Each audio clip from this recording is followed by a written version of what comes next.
হিন মিন আহ এবং কিম ইয়ন দে এর চলমান romantic comedy no gain no love এর spin off spice of our love প্রকাশ করেছে।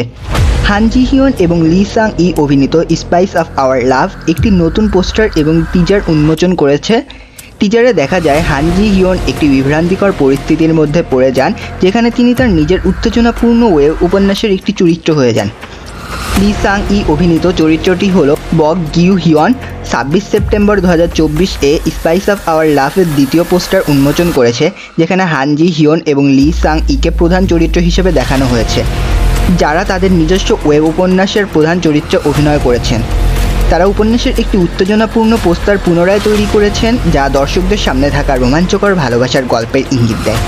এই গল্পটি হান জি হিয়নের নাম যা ইয়নকে অনুসরণ করে, যিনি নিজের উত্তেজনাপূর্ণ ওয়েব উপন্যাসের মধ্যে প্রবেশ করেন এবং প্রধান নারী চরিত্র সো ইয়ন সোর ভূমিকায় অবতীর্ণ হন, যেখানে লি সাং ই অভিনয় করেছেন বক গিউ হিয়নের চরিত্রে।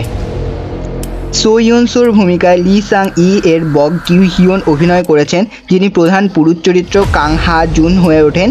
এই স্পিন অফটি প্রথম টিজারও উন্মোচন করা হয়েছে, যা শুরু হয় হান জি হিয়নের নাম যা ইয়নকে নো গেইন নো লাভ এর জ্ঞান হারানোর দৃশ্য দিয়ে।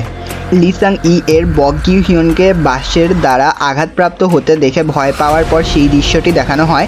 তবে যখন সে জেগে ওঠে, তখন সে সো ইয়ন শোতে পরিণত হয়, তার নিজের R-রেটেড ওয়েব উপন্যাসের প্রধান চরিত্র।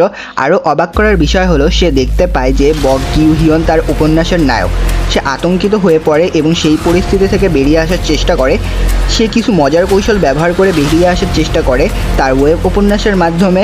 নাম যা ইয়ন বক গিউ হিয়নের সঙ্গে তাদের ভালোবাসা পুনরায় জাগিয়ে তোলার একটি সুখী সমাপ্তির সুযোগ পায়।